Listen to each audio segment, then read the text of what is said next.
ফারুক হাসান বক্তব্য রাখছেন।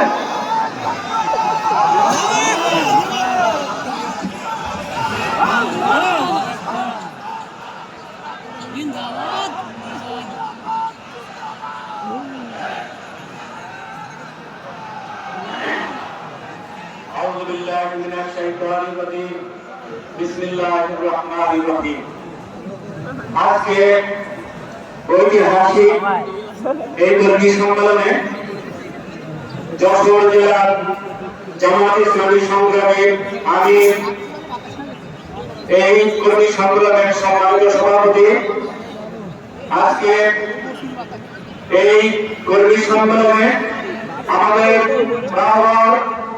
বাংলাদেশ জামাত ইসলামের কেন্দ্রীয় আমির বিশেষ অতিথি মঞ্চে প্রবিষ্ট জামাত নেতৃবৃন্দ এবং সম্মানিত কর্মী ভাইয়েরা, সম্মানিত সাংবাদিক বৃন্দ, আইন শৃঙ্খলা রক্ষাকারী বাহিনীর সম্মানিত সদস্যবৃন্দ, সকলকে জানাই আমার আন্তরিক সালাম। আসসালামু আলাইকুম ওয়া রাহমাতুল্লাহ।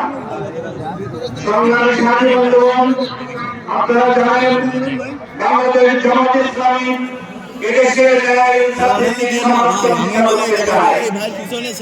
এই চাইলেই বিগত সরকার এখন পরিস্থিতি তোমার এরকম ভাই সাথে হয়ে গেল।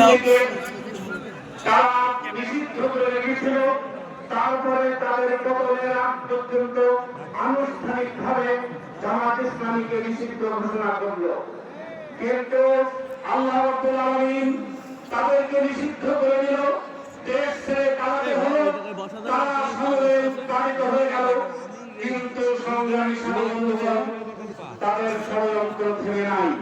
মেরে বসতে পারবে বিভিন্নভাবে ষড়যন্ত্র করছে, ভারতীয় আধিপত্যবাদ তাদেরকে সহায়তা করছে, বিভিন্নভাবে দেশকে অচল করার, দেশের ভিতরে বিশৃঙ্খলা বানানোর চেষ্টা করে যাচ্ছে। বাংলাদেশ জামাত ইসলামীর কর্মী সাথীরা ইসলামী ছাত্র শিবিরের বাংলাদেশকে একটা কল্যাণকর রাষ্ট্রে ব্যক্ত হয়ে গেলাম। সংগ্রামী সাথী বন্ধুগণ, আমরা যারা জামাত করি, আমরা কারো রক্তচক্ষুকে ভয় পাই না, আমরা রক্তচক্ষুকে উপেক্ষা করে আমরা দেশে ইনসাফ ভিত্তিক সমাজ প্রতিষ্ঠা করতে চাই। সংগ্রামী সাথী বন্ধুগণ, তাই আমি আপনাদের কাছে জানাই, আজকে এই কর্মী সম্মেলনে আমার শাসনবাসীর পক্ষ থেকে আপনাদেরকে সবার অভিনন্দন জানাই। শুধু তাই নয়, সকলে যারা এখানে কর্মী সম্মেলনে উপস্থিত হয়েছেন বা সকলকে আমি ধন্যবাদ জানাই এবং মোবারকবাদ জানাই। আজকে এই কর্মী সম্মেলনের সফলতা কামনা করে আমার বক্তব্য শেষ করছি। আসসালামু আলাইকুম ওয়া রাহমাতুল্লাহ।